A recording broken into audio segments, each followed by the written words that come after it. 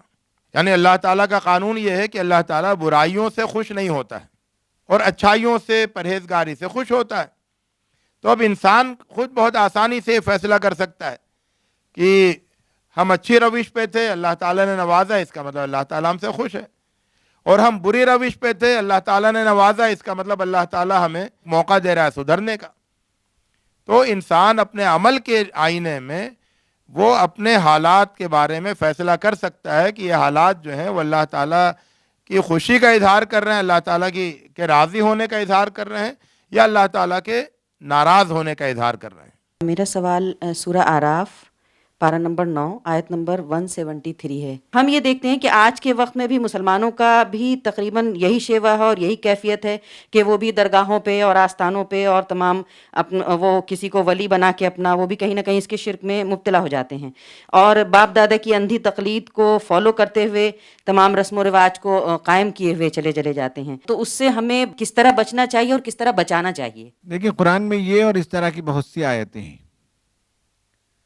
اس میں انسان کا ایک مزاج ہے, وہ ہے shifting the responsibility, blaming others for our فیلیورس.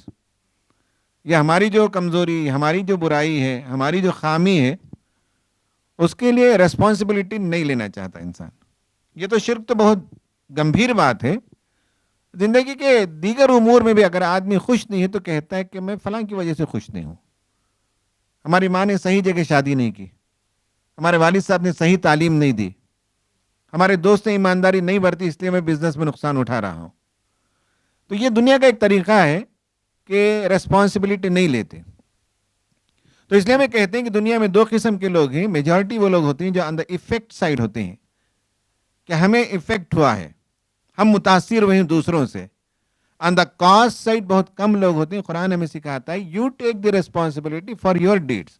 تم جو کچھ کرتے ہو, تم اچھے ہو تو اس کی ذمہ داری تم پر ہے, تم برے ہو تو اس کی ذمہ داری تم پر ہے, تم خوشحال ہو تو اس کی ذمہ داری تم پر ہے, گھر میں لڑائی جھگڑے ہیں تو اس کی ذمہ داری تم پر ہے. تم کیسے بیہیو کرتے ہو, تم کیسے ریئیکٹ کرتے ہو.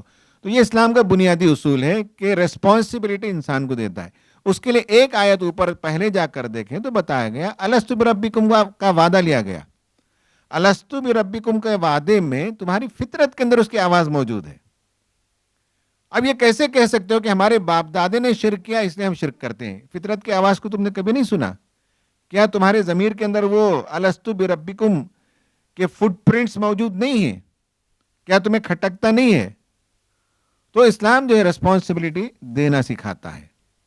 دوسری چیز ہے کہ اسلام تقلید کے بجائے, بلائنڈ امیٹیشن کے بجائے اویئرنس کے ساتھ فالو کرنے کی تعلیم دیتا ہے. کسی کو بھی فالو کریں, باپ دادا کو فالو کریں, حضرت کو, مولانا کو فالو کریں, یا کسی کو بھی فالو کریں, تو آدمی غور و فکر کے ساتھ, روشنی کے ساتھ, بینائی کے ساتھ آنکھیں کھول کر کسی کی اتباع کرے.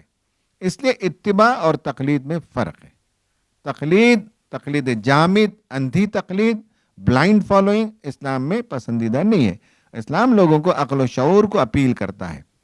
کیسے اس سے باہر نکلنا چاہیے؟ یہ ہمارے تربیتی پروگرام کا حصہ ہونا چاہیے بحیثیت امت.